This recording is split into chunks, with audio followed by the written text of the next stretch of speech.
Hey everyone, you've got Arleos here, the Dwarf Paladin, and today we are looking at how to play a Holy Paladin. So we're going to make a guide here to mostly go over raiding. So raiding Mythic Plus, not a lot of PvP. So stay tuned and let's get started. Alright, so first thing that we're going to look at for the Holy Paladin is going to be the stat priority. So that has changed a little bit. We are looking at the Emerald Dream now, and our stat priority is going to be, first of all, item level. So highest item level tends to win. A few exceptions to that are going to be things like your set bonuses. You do want to make sure you're getting your set bonuses over maybe a little bit of an eye level boost. And having a useful trinket is going to be really important. So after we look at that, we're going to be looking for intellect, critical strike, mastery, then haste, and versatility. For Mythic Pluses, the priority is going to be crit, haste, versatility, and then mastery. So they've kind of moved mastery to the end. Rating, it's a little bit more important with how many people you're standing around. Okay, next thing we're going to have a look at here are our talents. So these are the holy trees that I am currently using. There are a few different trade-outs that I make early on. I've got Rebuke in here right now, which is for interrupting. I tend to like running with that in Mythic Pluses, or I will sometimes swap that out for Repentance or Blinding Light, depending on what's needed and what the affixes are. But everything else is pretty standard. A lot of these builds, you can have a look on Icy Veins or Wowhead, and it'll actually go over the details of the builds. The main thing that I like to point out in these ones that we're using here will be Tears Deliverance. So that's an important ability. And then Boundless Salvation is going to increase how long your Tears Deliverance lasts. So really handy to have. We've got Inflorescence of the Sunwell. That's going to be something that helps with your Holy Lights and your Flash of Lights. Glorious Dawn, again helping with the Holy Shock. Alright, so once you've got your build set up, you've got your talents placed where you want them, it's important to have a look at your actual abilities. So depending on how new you are to playing Holy Paladin, let's just take a look here. So I've been playing for a little while here, so I've got a bit of played time on the Holy Paladin right now. Mind you, a lot of that is standing around the auction house. But still, what you need to be comfortable with is using your abilities and have them somewhere that you don't have to click. Any ability that you need to click on, it's probably going to take away from your performance, so you want to get comfortable with what keys you're easily able to reach. So a lot of people use 1, 2, 3, 4. That's what I tend to use. 1, 2, 3, and 4 are easy for me to reach, and then I change to Shift 1, Shift 2, Shift 3. Really Shift 1 and Shift 2 to alternate through my abilities, and then you've got another 1, 2, 3, 4. So the main staples for Holy Paladin, you're going to be using your Holy Shock as much as you can, and that's going to be putting up our Glimmer. So this is a Glimmer build. We're basically melee healers, so if you're used to healing at ranged, that is not the Holy Paladin right now. If you're playing a Holy Paladin, you tend to be in melee range.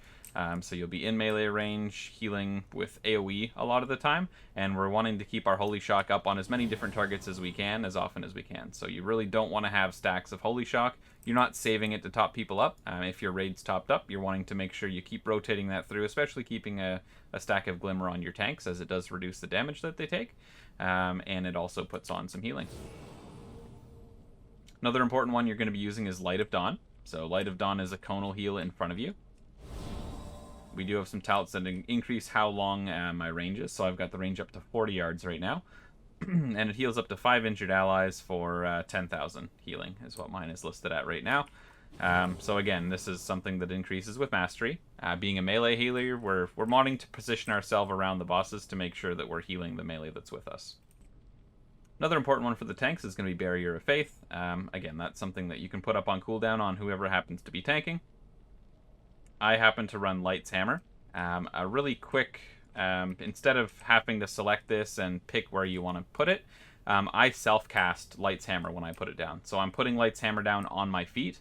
There may be specific instances where you want to put it down somewhere else, but really I'm standing with melee. I'm wanting to heal melee, the tanks, whoever is close by, so I self-cast. I self-cast my Light's Hammer. That way it's only one ability. I don't have to try to drag around with my mouse where I actually want to have it placed. So if you do want to place it, that's fine, but self-casting Light's Hammer is going to make it go down a lot quicker, and it'll be right under your feet. Some other important abilities that we're going to use are Tears Deliverance. So this is going to heal everyone around you, and it also increases the amount of healing that they receive. And this is increased by things like Holy Shock, Flash of Light, and Holy Light. So what we do in a raid setting, we would cast Tears Deliverance. I also use Hand of Divinity at the same time because their cooldowns are very similar, which gives my next 2 Holy Lights. It makes them cast instantly. Now when this happens, I'm going to refresh the stacks, or the time on my Tears Deliverance. And then I like to rotate in with some Flash of Lights with a Holy Shock. And again, you get 2 free Holy Lights. So if you can do it at a time when a lot of damage is happening, it's really helpful. And then at the same time, Avenging Wrath. This is a 2-minute cooldown, so it's slightly lower. If there's a lot of damage going out, then I will use my Avenging Wrath. In a raid setting, you really want to try to use your abilities as much as you can. So if you know the fight a lot, if there's some big damage sections that you need to save some cooldowns for, that's fine. But a lot of the healing, you just want to make sure you're keeping your heals on cooldown, especially things like Holy Shock. Holy Shock as much as you possibly can. Daybreak is the new set bonus that we've got with the Paladin tier pieces right now. So the first set is Glimmer. When Glimmer of Light dissipates or is refreshed, it creates Holy Reverberation on its target to heal an ally for 16,000 damage or do 14,000 damage to an enemy. It can stack up to 6 times. So as I cast Holy Shock on myself, it refreshes Glimmer, and it's putting a stack of Holy Reverberation on myself. And you'll notice that keeps stacking as many stacks as I have. So the more people you can keep putting your Holy Shock on, it's going to put like a little hot on them that lasts a short amount of time. So again, tanks are most important, but then start Holy Shocking the raid as you can. We've also got Divine Toll, which is going to cast Holy Shock on up to 5 targets. So I cast this, again, on cooldown generally, or if it's coming up on some damage that I know that I want to save my cooldowns for. You want to get as many stacks of Glimmer of Light as possible before you're using Daybreak. Okay, so when you consume Daybreak, it's going to absorb all the Glimmer of Lights, and it's going to give you 2,000 mana per Glimmer of Light consumed, and it's also going to trigger their effect at 200% value. So it's going to give them a lot more healing, and then it lets you cast 2 new Holy Shocks right away. So Daybreak is something that you want to use as often as you can. Again, it's a little bit of a healing cooldown. If you've got your Glimmer stacked on a lot of different people, it'll consume that and then heal up a lot of people all at once and give you a good chunk of your mana back. That is also part of the Paladin set bonus. For the 4 set bonus, Daybreak now increases haste by 25% for 6 seconds, and its cooldown is reduced by 15 seconds. So instead of a 1-minute cooldown, it's now 45 seconds, and it actually gives you a 25% haste buff for 6 seconds after using it. So a really strong cooldown to use, and these are going to be your main healing ones. We do still have things like Flash of Light and Holy Light. A lot of these ones, Holy Light I like using when it's instant. And then when we've got Infusion of Light up, it's going to have your Flash of Lights be free to cast, and your Holy Lights will generate 2 Holy Power. So these are the main heals that I use in Raid. Again, you want to try to keep things off of cooldown. Word of Glory, I like to rotate between Word of Glory and Light of Dawn when my Holy Power is full. So if I've got a single target who needs a big heal, I use more Word of Glory. If you're just taking a lot of AoE damage, or there's a lot of damage going out to the raid, keeping your Light of Dawn up is going to put you higher on the meters. So Word of Glory is more of a saving someone ability, depending on how the AoE heals are looking, or if they're not someone who's within your cone where you're casting your Light of Dawn. But I use kind of a good mix of Word of Glory and Light of Dawn. But Light of Dawn definitely wins to get you higher on the healing meters because of the AoE healing that goes on. Now, I also use the Blessing of Summer as one of my abilities. Now, the first Blessing of Summer, you put it on somebody for a DPS boost, and it actually increases the damage that they do, counts towards your damage on the damage meters. So I tend to start every fight by putting Blessing of Summer on the highest DPS in the raid. I know someone who's going to open up really strong. I will put that on them, and it's going to have their attacks have a 40% chance to deal 20% additional damage as Holy. Now, once you use that, the next blessing is Blessing of Autumn. Now this one you bless on an ally for 30 seconds, causing their cooldowns to recover 30% faster. Depending on what's happening in the fight, if I need to do a lot of healing, I will use Blessing of Autumn on myself. It'll make all of your things cool down quicker. So your Holy Light, your Light's Hammer, any of your cooldowns will start cooling down 30% faster. So it is a really strong cooldown. It is something that you can use on DPS or other healers to make their cooldowns refresh quicker. I tend to use this one on myself frequently. All right, now we've got Blessing of Winter is the next one that comes up. This will bless a friendly healer for 30 seconds, restoring 1% mana every 2 seconds. So it lasts for 30 seconds. We're going to be getting 15% mana back over 30 seconds. Depending on how much mana I've used up. Lately, I've been using a little bit more mana, so I've been using this on myself. But if you've got other healers who need it more, it's a really strong cooldown to put on another healer to give them back 15% mana. So if you're having no mana problems, cast it on another healer. If you are having mana issues, or even if you're not, if you're in a Mythic Plus, use it on yourself to get it gone so that you can get back to the next blessing, which is going to be Blessing of Spring. So Blessing of Spring blesses an ally for 30 seconds, increases their healing done by 15% and healing received by 30%. So you can either put this on yourself or another healer. It's going to make them do 15% more healing. Or if you're in dire straits and your tank or one target is in a lot of trouble, you can put it on them and they will receive 30% more healing. So I tend to use this on myself. I don't use it as much on tanks for the extra healing received. I'll use it on myself and increase my healing done by the extra 15% for 30 seconds. And then once the Blessing of Spring is gone, it will restart to the beginning, and we'll start getting the damage one again, and it'll keep rotating in that order. For the boss fights, a lot of groups will reset the boss on pull. This will reset your cooldowns every time, so that Blessing of Summer is first. So by default, Blessing of Summer is the first blessing. If you restart a fight, that's always the one that it's going to start with. Alright, so those are your basic healing abilities that you're going to use. Again, make sure that you've got them somewhere quickly that you're able to access. I keep my Consecrate on a hotkey as well on my mouse, so that I can keep Consecrate up underneath the boss at all times. We do also have the Golden Path selected, so when we Consecrate, it's going to heal ourselves and 5 allies for 580 for every 0.8 seconds. So it doesn't do a lot of healing, but it's a little bit of extra healing. You can keep it down, every 7 seconds, basically, depending on your haste. So you want to keep it down as long as it actually lasts. So the cooldown's going to come up before Consecrate actually goes away. So you don't need to Consecrate when it's up after 7 seconds. You can keep it down for the full 12 seconds to save your globals. So keep Consecrate down, Holy Shock as much as you can, Divine Toll. Keep rotating through your abilities. If you're not healing, then you're falling down on the meters. You need to pre-heal in Raid to make sure that everybody's staying alive. Okay, looking at a few other useful abilities, we've got Blessing of Freedom, so make sure you have that somewhere easy to use. We do have quite a few fights in the new raid where there are root mechanics really handy to use on yourself or others, so make sure Blessing of Freedom is somewhere easy to use. Also, Blessing of Sacrifice is a strong defensive cooldown that we have, normally used on the tanks. You can put it on a tank or someone else taking a lot of damage, and it's going to reduce their damage taken by 20%, and it's going to transfer that damage to you. So a really strong cooldown to put on a tank or someone taking a lot of damage. So when you're meleeing a boss, you'll also often find that you've got time to throw in your Crusader Strikes. They are going to heal you for a little bit in between. And again, just making sure that you're using your actions. So keep Holy Shocking, keep Judging, keep using your Light of Dawn, use your Tears Deliverance and Hand of Divinity on cooldown, as well Avenging Wrath when you need to pump out some extra heals. We do have Aura Mastery. That is the other strong defensive cooldown for Paladins, normally set up by your raid team for where you really need a strong not taking damage cooldown. So this doesn't really heal anything. It reduces the raid damage by 12%. So everybody within your aura for your Devotion Aura is going to reduce the damage that they take. So again, just a strong defensive cooldown for Paladins. Not going to help you on the healing meters, but it is going to help your raid survive. Okay, next thing we will look at are enchants. So we do have a few enchants that we're going to be putting on our gear. So first thing we're going to look at is weapon. For weapon, we're looking at Sophic Devotion. You want to try to get a 3-star one if you can. Always go for the highest level enchant that you can, depending on your gold situation. But at least having some enchant is better than having no enchant. So Sophic Devotion is the strong weapon enchant. They do have Sophic Writ as well if you're really hard up for cash.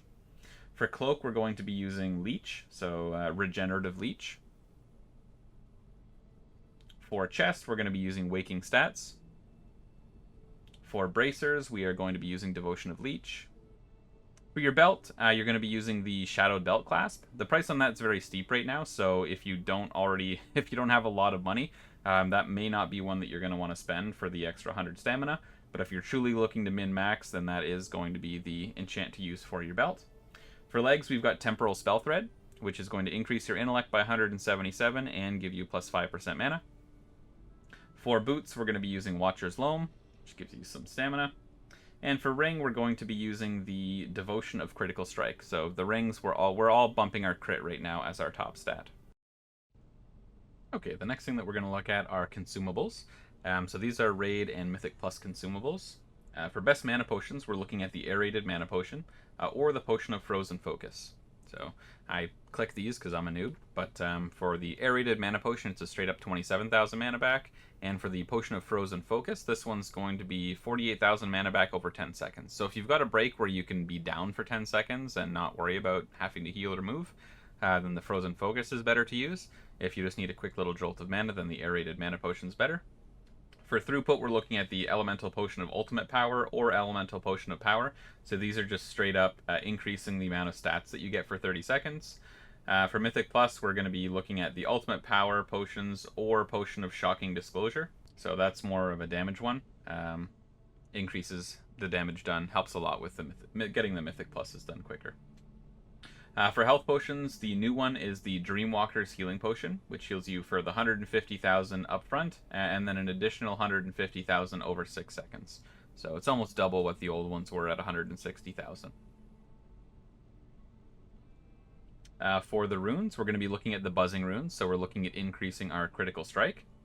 Try to get the 3-star of these whenever you can. They're fairly inexpensive, and they last for 2 hours and persist through death. For Flask, the Iced Phial of Corrupting Rage. It gives you a massive amount of critical strike, and then does a little bit of damage to you based on how much damage you take. So you do have to be careful at how much damage you're taking when you're using the Phial. And then the cheaper alternative is the Phial of Tepid Versatility. So this just gives you straight up versatility. It reduces the damage you take, increases the healing that you do. So if you're on a budget, then the Versatility Flask is the one to use, and if you're not, then the Phial of Corrupting Rage is a nice second. For food, we normally use the feasts in Raid, so I tend to not really stock too much for food in my bags. For Mythic Pluses, try to keep some kind of food buff up on yourselves. The Deviously Deviled Eggs are the recommended one. They give you 76 of your primary stat for 1 hour. For gems, we're looking at all the crit gems, so the Inscribed Illimited Diamond, 75 primary stat, 66 crit. We're looking for the blue gems. We're looking at Sensei's Alexstrasite. So that's going to be 7 crit and 33 mastery. And then depending on what you have for Mythic Plus, then a lot of them will use the plus mastery gem or the plus haste gem, Crafty Alexstrasite. So these are all red gems that we're looking at using that give the plus crit. Okay, and the last consumable we're looking at here is going to be the Dreambound Augment Rune. So if you're at least rank 18, with the Dream Wardens, the new faction, you can purchase an augment room for 100,000 gold from the Quartermaster in the Emerald Dream, and you can use it. You do have to use it every time you die, but it's going to give you plus 86 of your int, strength, agility. So I guess we'll say main stat plus 86 for 1 hour. So you can use it every wipe. It's very expensive, but it's one of those things that gives you your extra little edge if you've got the gold for it. So again, just to recap, make sure you're using your abilities as much as you can. We're wanting to use our Holy Shocks and Crusader Strike to generate the Holy Power. We're going to use Light of Dawn and Word of Glory to use the Holy Power. And then in between, we're using things like Light's Hammer, Avenging Wrath, Tears Deliverance, Hand of Divinity to make your Holy Shock, and Flash of Light instant.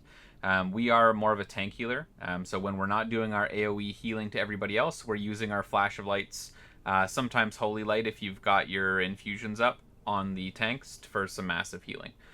So keep people topped up. Again, we don't do a lot of hots, although with our set bonuses now, it is giving us a little bit of a hot heal. But just use your heals as often as you can. Use your cooldowns up. As you become more familiar with the fights, then that'll allow you the opportunity to know when you can time your cooldowns to get a little bit more bang for your buck. But you'd rather be using your cooldowns than saving them for a time that may not come, or they might be up again by the time you actually need them. So try to be using your cooldowns, press as many buttons as you can, and do some healing. So I know we're getting pretty long right now, but we will take a look at one of the heroic fights and just give you a quick overview of how I heal that fight. Okay, so we're looking here at the second boss in the instance. 5, and here 4, we go. 3, So I'm starting with a few Holy Shocks on the tanks. I'm putting my hammer down on the melee, using my wings, and I'm going to now use my Tears Deliverance and my Hand of Divinity. I'm not using my free Holy Lights right away. I'm waiting till somebody actually takes some damage. Spears, bring them in. Oh, not. Here we go. Good time to get some. Not only left in melee. Yeah, it was fine. 200 left, 200 right. Using up the Holy Power as much as possible with the AoE heals, and trying to use my Holy Shocks on as many people as I possibly can. A lot of sort of dodging in this fight. Some of the damage is a little bit predictable with when these things drop. Again, keeping up the Holy Shocks. First one, purple, group 5 and 6 go. Running over to my Soak. Rest of us stay So above here's a boss for spot heals. where some damage is done. Watch your feet. Might be a decent place for an Aura Mastery, actually. I did not use mine here. I've used my Blessing on myself to get some cooldowns refreshing quicker. Go on a res, or... Go ahead and yeah, go ahead. We are also a battle res now, so make sure you've got your battle res on your bars as a paladin.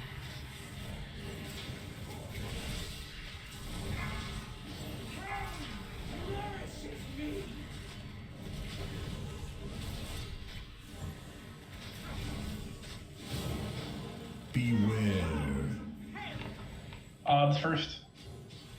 There we go, there's my other Tears Deliverance again with my cooldowns. Happens to work out with some damage that's going on. Falling a little bit behind on using some of my Holy Shocks. You didn't soak that time with the tanks, you're gonna soak the next time. Even though my mana's pretty good, I just used that on myself. I didn't actually look to see if any other healers needed it. Our Chamois healer probably could have used it more than I Tank did. soak, tank soak.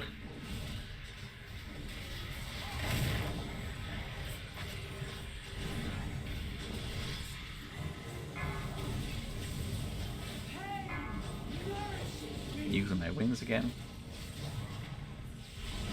Should probably drop my hammer here soon, because it is off cooldown.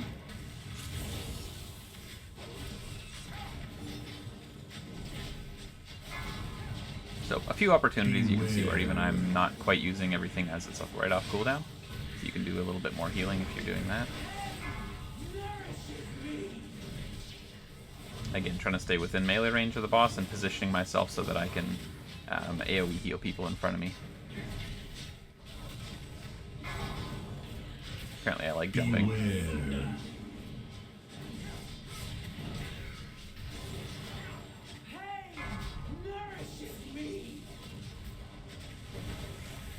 Torment. Group 4 and Fembar, this is you. This is all the warlocks. Our mage and our priest. Square. Go square, go square, go square. Watch your feet, watch your feet.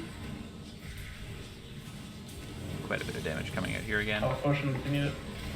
Lay on Hands is a good one to make sure you're using at least once a fight. It can't save somebody. I try to save it for a tank or with one of a really high DPS who's going to die. That's only a once a fight ability.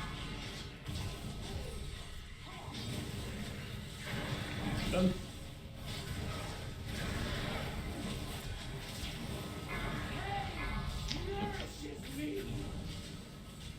So again, this is only heroic. We're pretty geared for this right now, so it wasn't overly taxing on our healers, plus we're overhealing a little bit. But yeah, there's an overview of what I do as a healer. I hope you guys found this helpful. If you did, please subscribe. I'm trying to get over 1,000 subscribers right now. And we will see you next time. If I feel like I need to make any more guides, I will pop those ones out. Alright, take care.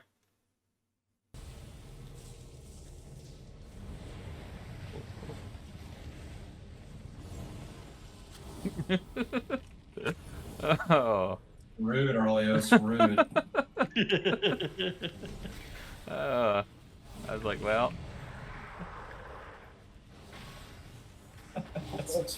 Saw it coming, but it was too late. I was like, maybe it won't turn this way, and then it did. I'm like, okay, maybe she won't accept it. And then like, nope.